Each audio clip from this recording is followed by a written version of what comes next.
Estamos viviendo en un tiempo incierto, pero Dios ha dado luz al mundo en su profecía.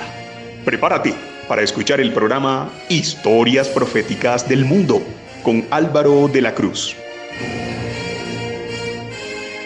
Jorge Mario Bergoglio, en calidad de cardenal de Argentina, fue presidente de la Conferencia Episcopal en 2 periodos consecutivos, desde noviembre de 2005 hasta noviembre de 2011. Y es en este punto cuando asistió en Roma al cónclave que eligió a Benedicto XVI. Ya en aquel cónclave, Bergoglio había estado a punto de ser papa, quedando en segundo lugar por la cantidad de votos. Se dice que logró obtener 40 votos de los 77. Finalmente salió elegido el cardenal Ratzinger. En este último cargo, cardenal de Argentina, Bergoglio llevó a cabo un proyecto basado en 4 objetivos principales. Escuchen lo que hizo como cardenal: establecer una comunidad abierta y fraternal, un protagonismo de los laicos trabajando conjuntamente con los sacerdotes. Otro objetivo fue el de la evangelización, el recatequismo y asistencia a los pobres y a los enfermos. Y si esto relatado hasta aquí da cuenta de momentos contundentes en su carrera hasta ser nombrado papa, los momentos que vinieron después, sobre todo en sus 10 primeros años de pontificado, los han sido más. Empezando que le tocó empezar a gobernar con su antecesor, que duró vivo casi toda esa primera década con el papel de papa emérito. Pero además marcaron esa primera década visitas a refugiados en Italia y Grecia, viajes a África, a la península arábiga. De hecho, es inolvidable que en el 2016 regresó de Grecia con 12 migrantes sirios a bordo de su propio avión papal. A Bergoglio también le tocó la pandemia del COVID-19. Resulta también difícil de borrar del cassette cuando durante su primera conferencia de prensa en un avión, ya como papa, Francisco es bombardeado con preguntas acerca de un sacerdote presuntamente homosexual, ante lo cual él responde: ¿quién soy yo para juzgar? Ese comentario durante su viaje de regreso tras el Día Mundial de la Juventud en Río de Janeiro marcó un tono más conciliador y hospitalario para los católicos pertenecientes a la comunidad LGTBIQ+, que se sentían marginados por la Iglesia desde hacía mucho.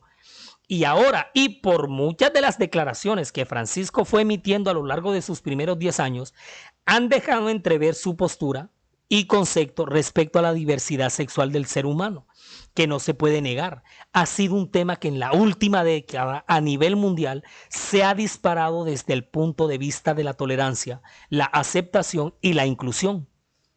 El mismo Papa ha sido una voz conciliatoria al respecto, la principal voz que toca el tema, y lo enfrenta dejando la puerta abierta a la aceptación de esa condición como algo normal. Al estrechar los lazos por este lado, otro lazo que Francisco ha estrechado, y bastante fuerte, ha sido con las religiones ortodoxas de Europa del Este.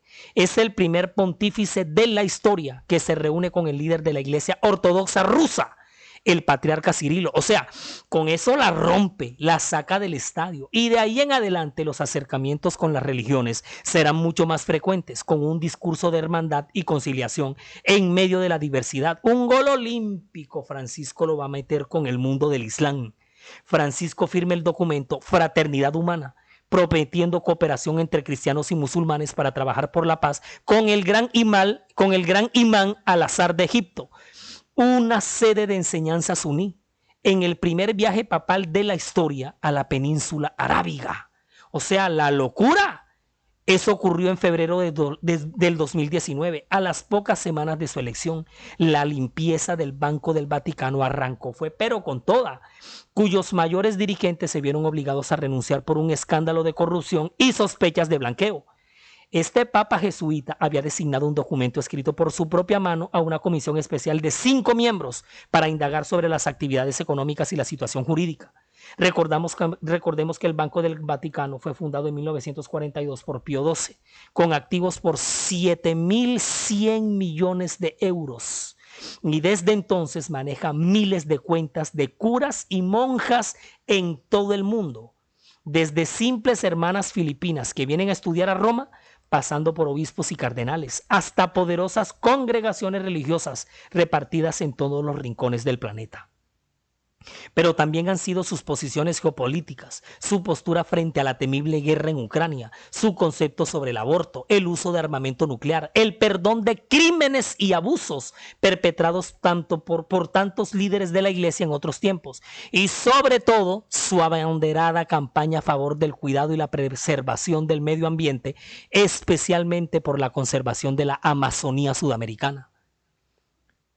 Pero Francisco es tan solo uno más en la lista de los 266 líderes que han estado a la cabeza del sistema religioso político que la Biblia profetizó desde los tiempos de Daniel que se levantaría en contra del gobierno del cielo, contra todo lo que se llame Dios, que se pondría en su lugar haciéndose pasar por Dios, cambiando los tiempos y la ley, persiguiendo por 1260 años a los santos del Altísimo, oscureciendo la verdad de las Santas Escrituras, las cuales a este mismo le llama el cuerno pequeño o anticristo en Daniel 7, el hombre de pecado, el misterio de la iniquidad o hijo de perdición en segunda de Tesalonicenses 2.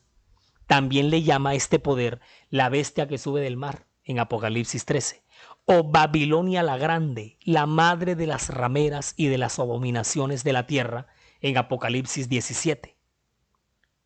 Un poder terrenal que enfrentó al poder celestial es el que está a la cabeza del liderazgo de los papas. Un poder terrenal que tan solo rebajó su vigor en 1798 en ocasión de su herida de muerte, pero que conforme se acercan los últimos días de este gran conflicto, avanza subiendo a la cima mundial en su afán de recuperar su supremacía perdida, pero que al poco tiempo de obtenerla nuevamente caerá al vacío hasta el fondo del abismo. Esto es lo que las Sagradas Escrituras han profetizado del sistema papal, este sistema geopolítico y religioso que viene gobernando oficialmente desde el 538 de nuestra era y que por 1260 años se extendió hasta que la Francia revolucionaria, en cabeza de Napoleón Bonaparte, le diera la herida de muerte, pero que en estos últimos días estamos observando con nuestros propios ojos cómo va subiendo a la cima del poder, pero que por muy poco tiempo permanecerá en él y caerá sin vacilaciones hasta el fondo del abismo, como está profetizado en las Santas Escrituras.